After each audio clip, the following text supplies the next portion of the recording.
What if you could build all of human knowledge from a single, unshakable truth? I mean, really think about that. That was the incredible, audacious goal of René Descartes, one of the most important thinkers in history. So today, let's dive into his revolutionary quest for absolute certainty. And we're going to start with a question that gets right to the heart of his project. And it's a question for you.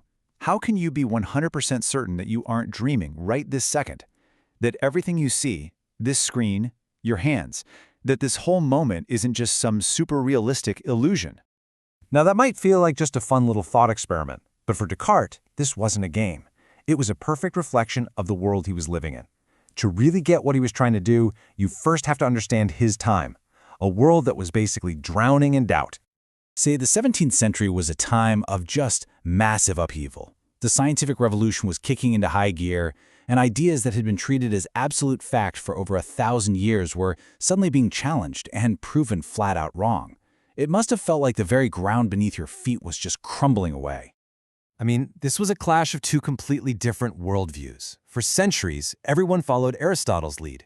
They saw the universe as full of purpose, A tree's goal is to grow, a rock's goal is to fall.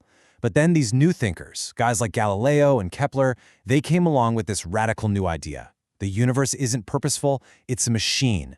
A giant, impersonal machine that runs on the cold, hard laws of mathematics. This shift created this huge intellectual crisis. And stepping right into the middle of this intellectual chaos was one man who decided to make it his life's work to find some solid ground in the middle of the earthquake.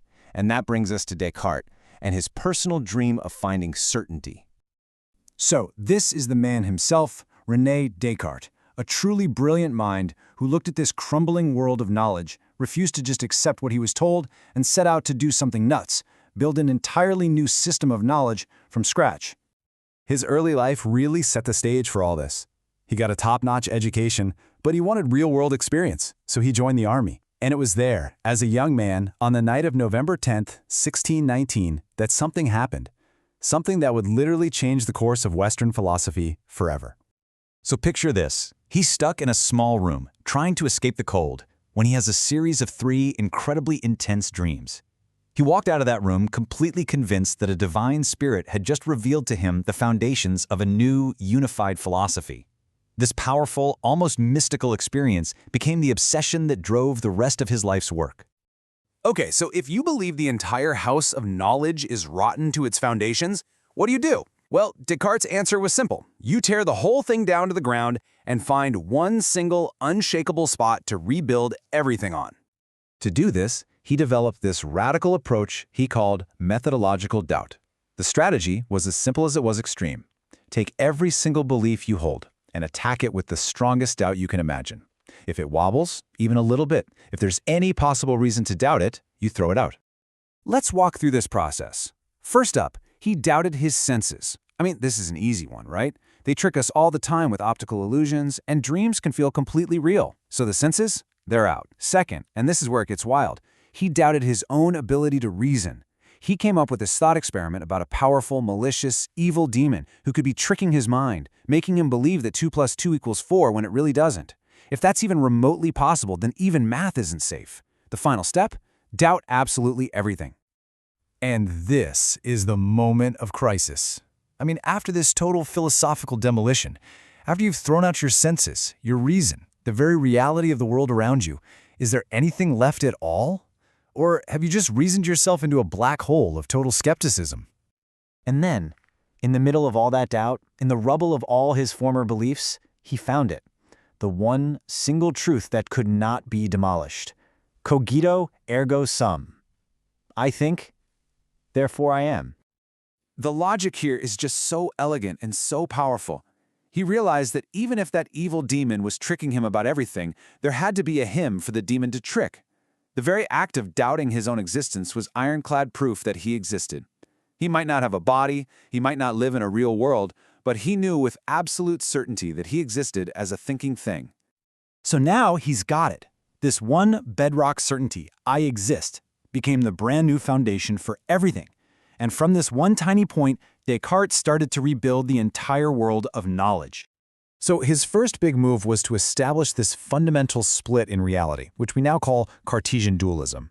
On one side, you've got the mind, or res cogitans as he called it, the world of thought, of consciousness, of ideas. It's totally immaterial, it doesn't take up any physical space. And on the other side, you've got the body, res extensa, which is basically all physical matter, everything that does take up space. And for Descartes, these two worlds were completely separate. Now that he was certain of his own mind, Descartes felt he could trust his powers of reason to understand the physical world, and from there, his work just exploded outwards. He's the guy who famously merged algebra and geometry to create analytic geometry. Yeah, that's the Cartesian coordinate system for math class. And he applied his mechanical philosophy to try and explain everything from how planets move to how magnetism works. The influence of this new way of thinking was so huge, so revolutionary, that it's no exaggeration to say that Descartes is the father of modern philosophy. His major works, like his Principles of Philosophy you see here from 1644, laid out this entire new vision for science and for knowledge, and they fundamentally changed the direction of all of Western thought. So what was his big revolution, really? It was like an earthquake for Western thought. He completely changed the central question of philosophy from what is true to the deeply personal question of what can I be certain. This move was a game changer. It ripped the ultimate source of truth away from outside authorities, like the church or the king, and planted it right inside the mind of the individual. In doing that, he basically invented the modern idea of the self, an independent, reasoning person who is a self-conscious shaper of their own reality. This laid the essential groundwork for the entire Enlightenment. Descartes' world might seem a long way away, but his core problem feels incredibly modern, doesn't it?